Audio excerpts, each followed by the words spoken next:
saber-rattling. He promised to counter what he described as Russian aggression by increasing military buildup through NATO's presence near Russia.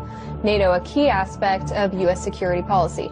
Now, the Baltic Sea region is quickly becoming a friction point between Russia, NATO, and the U.S., with NATO military exercises underway and a lot of close encounters. I was joined earlier by James Carden, Washington correspondent for The Nation magazine. He started by telling me for what NATO is preparing. It was recently announced that NATO is going to be sending in 4,000 troops to Lithuania and Poland as part of the European Reassurance Initiative. That's a $3.4 billion initiative designed ostensibly to reassure our NATO allies in light of what has been happening in eastern Ukraine.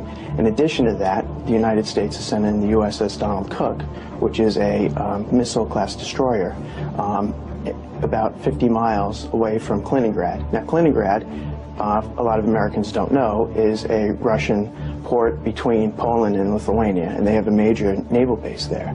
And so the effect of these maneuvers by the United States and NATO has been to increase tension in the region.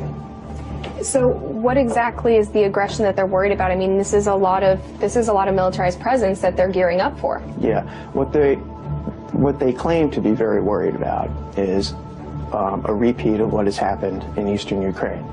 The entire Europe must calm down in the knowledge that the Pentagon would do anything in order to protect Europe from Russia. On Monday, the Pentagon deployed a pair of F-22 fighter jets to southeast Romania in an effort to deter hypothetical Russian aircraft. The U.S. Air Force aircraft arrived at the air base on the Black Sea, less than 400 kilometers away from the Russian military stronghold of Sevastopol on the Crimean Peninsula. The U.S. Air Force has deployed F-15 Eagle air superiority fighter aircraft to Iceland and the Netherlands. Several NATO countries as well as non-members, such as Finland and Sweden, are sending planes to Estonia for the first massive Air Force exercise to feature civilian airport aimed at training for interception of aircraft losing contact inside Finnish airspace. The two-day exercise called Ramstein Alo-1 will kick off at the Estonia's Amare Air Force Base next Thursday. It will be involving warplanes and air crews from Belgium, Spain, and Poland, as well as non-NATO members such as Finland and Sweden.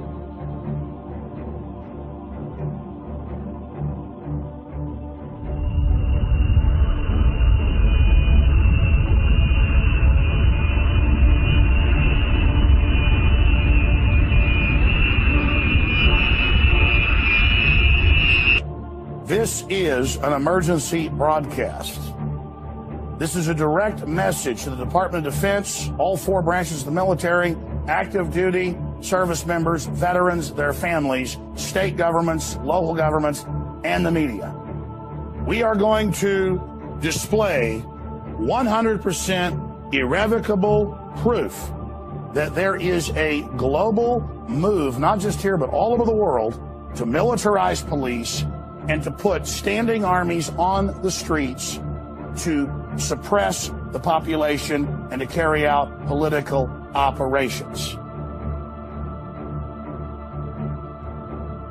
It seems strange that at the same time when we have huge military drills, military hardware movement, and FEMA training in the US, in Europe we have 600 members of various European military forces recently conducted an exercise in the German North Rhine province ready to be deployed in the event of civil unrest or war. Why in the world Italy's streets would be patrolled by Chinese police? That shows a very strong message that Vatican will be partially protected by China during a major crisis. Finland Defense Minister Jussi Niinistö said Russia doesn't pose a threat to his country. But then why would Finnish government send a reminder to 900,000 soldiers to prepare for war with Russia? Because it's a mind game tactic used by the mainstream media. On top of that, additional 40 guided multiple launch rocket systems and warhead rockets worth $150 million sold to Finland, just in case NATO stockpiles military hardware in Norway.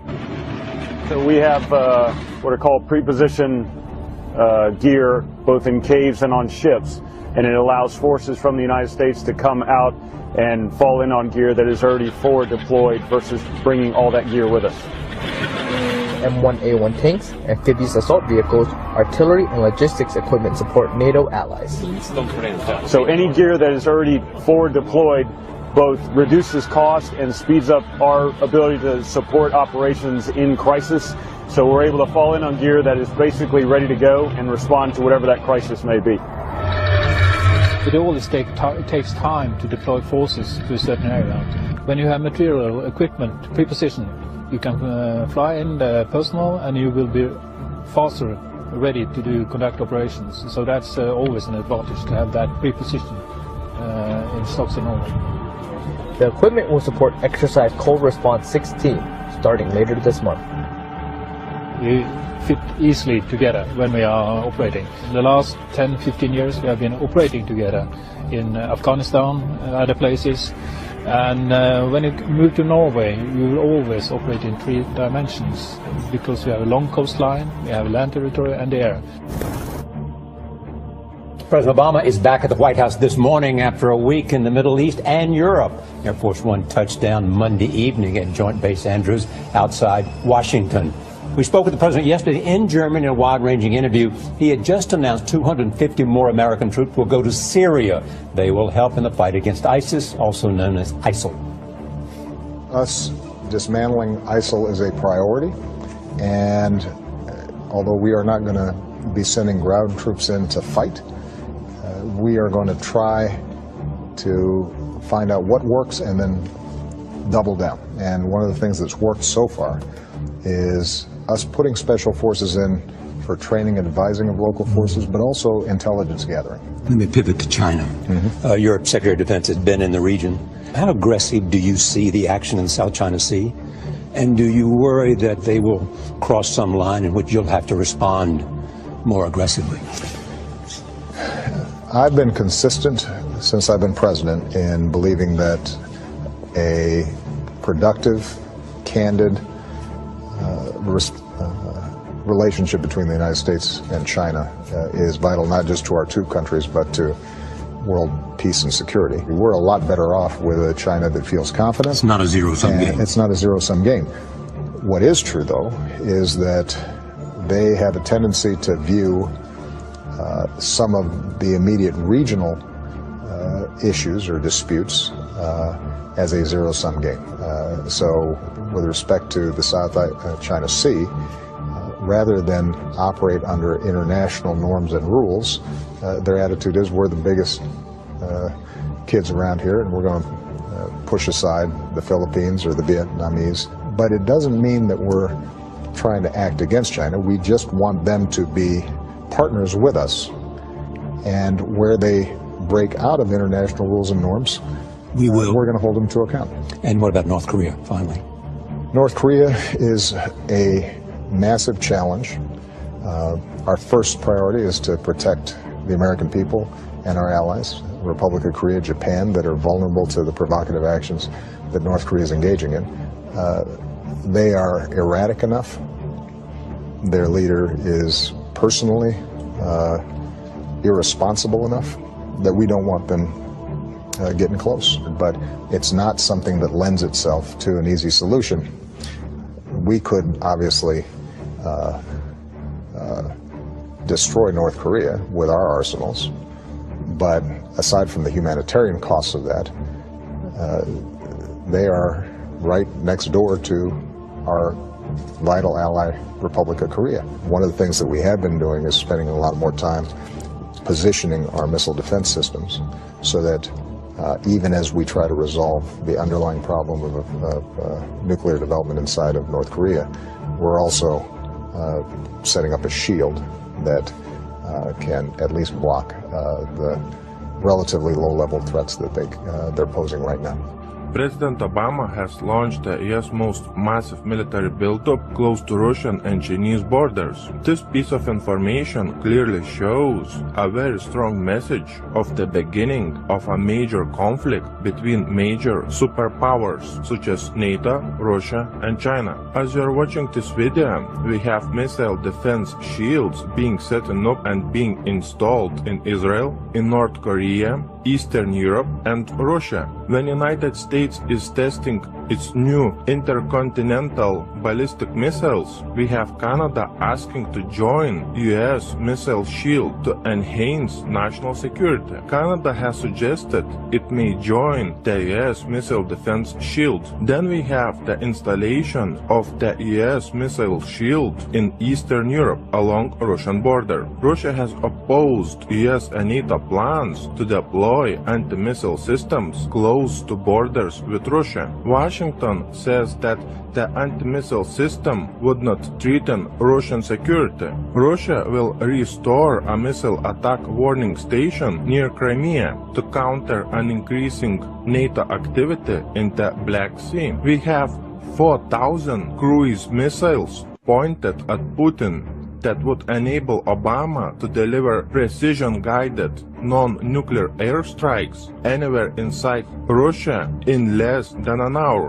When Putin calling Obama's new missile shield in Eastern Europe along Russian border a direct threat, we have Poland setting up a new missile shield. And then we have Romania setting up a new missile shield. We have US anti-missile base in Poland put by Obama, and in Kaliningrad we have Putin threatening to put nuclear missiles there. We have Putin activating S-400 defense systems all around Russian border with Eastern Europe, and we have nuclear missile systems patrolling Moscow streets. We have Norway and the US planning to establish a new military radar post in Vardø, Finnmark, in addition to the already existing US Globus 2 radar system. Let me show you on the map where all the missile defense shields are being set up and being installed in Eastern Europe. Just look at this map.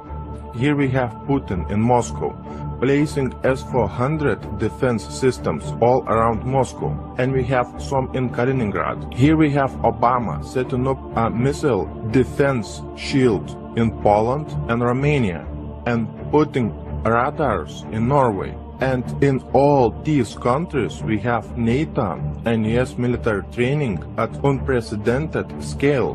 Watch my new video on military training and military hardware movement by Putin and by Obama in these countries. The link to my new video, as always, will be below in the description box. Just a little bit more than 70 years ago, we had a great war between major superpowers. Today, in the same place, on the same map, we have the same superpowers in the face of NATO and Russia preparing for a major war. Just remember, only a little bit more than 70 years ago, in the same place on this map, millions and millions of people died fighting for the same forces that are preparing a major conflict today. My biggest concern is that during World War II, there was no nuclear weapons available in such a big amount that is available today. And in the same place on this map, there was no nuclear power plants, so the war was limited in scope.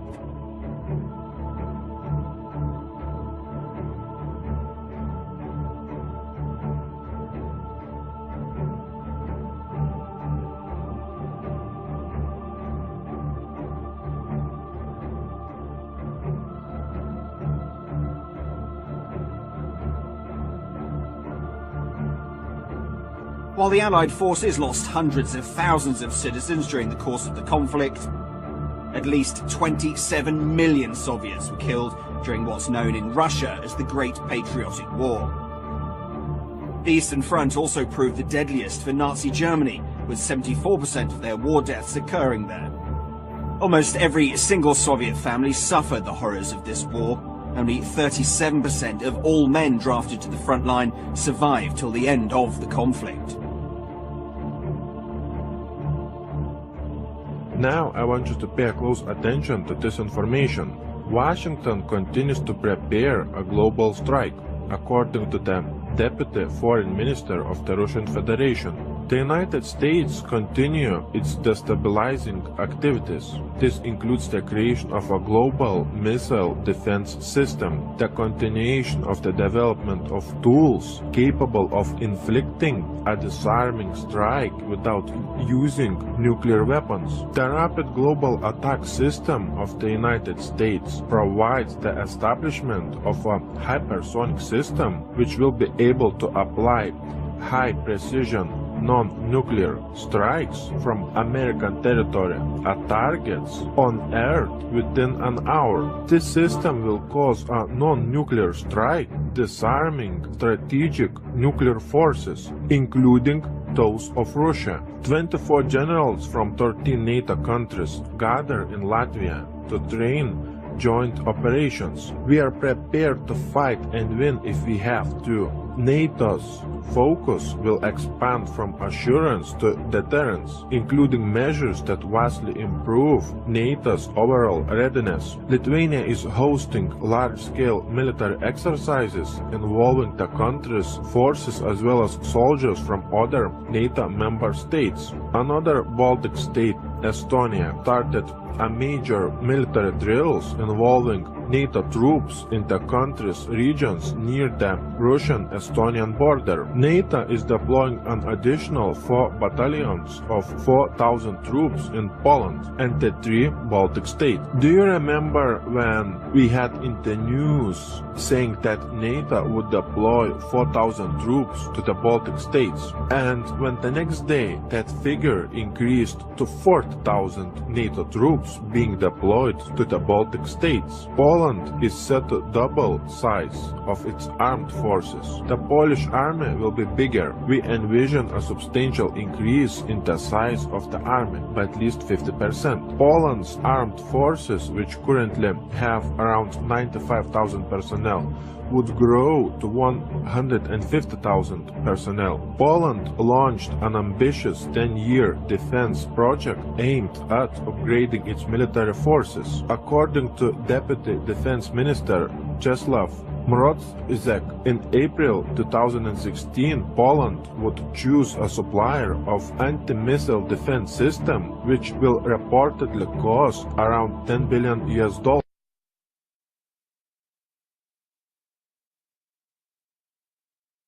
on its military upgrade over the next 10 years. Poland's military modernization program includes a missile defense shield, anti-aircraft systems, submarines, combat drones, armored personnel carriers. The Georgian army has begun the 2-week Nobel partner military exercises together with American and British forces.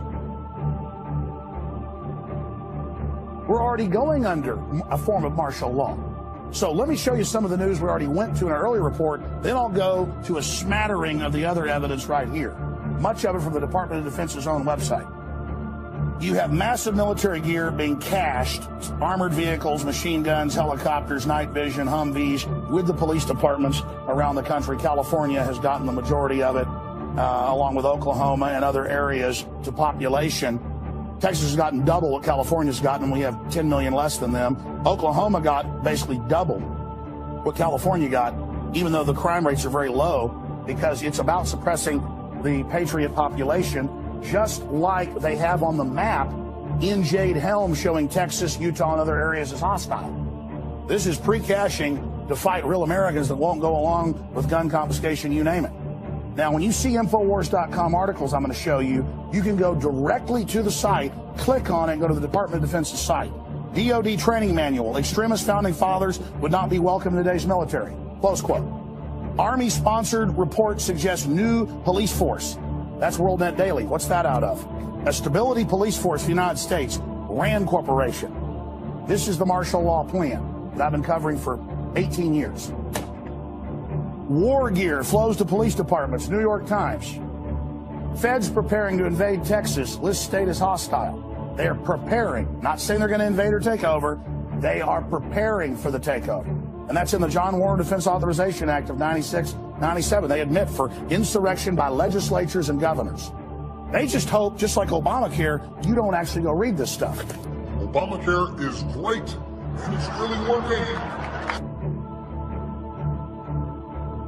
We have to make sure America writes the rules of the global economy. Because if we don't write the rules for trade around the world, guess what? China will.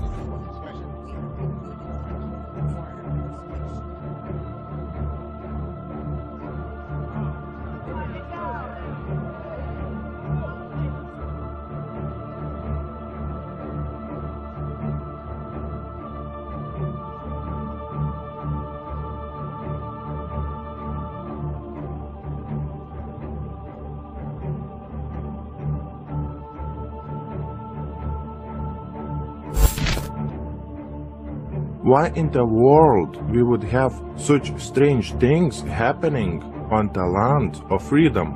What is very strange is that we have FEMA conducting biggest drills ever inside the US. We have all those FEMA executive orders set in place. We have Walmarts closed and being converted into detention centers according to some videos on YouTube. We have an unprecedented military hardware movement inside the US. We have this movie Armageddon coming out on Friday the 13th. We have another movie called X-Men Apocalypse. We have FEMA and DHS conducting riot control drills. On top of that, do you remember those articles saying that DHS has purchased more than 2 billion rounds of ammunition, which is enough to fight a war for 10 years? Do you remember those articles saying that US government has purchased 30,000 guillotines?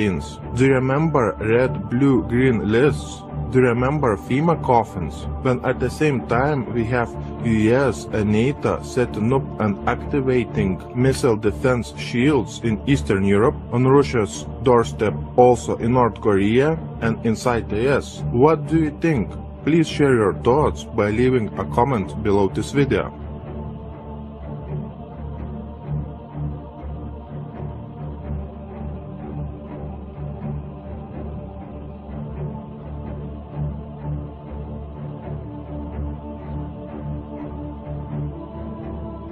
Saber-rattling.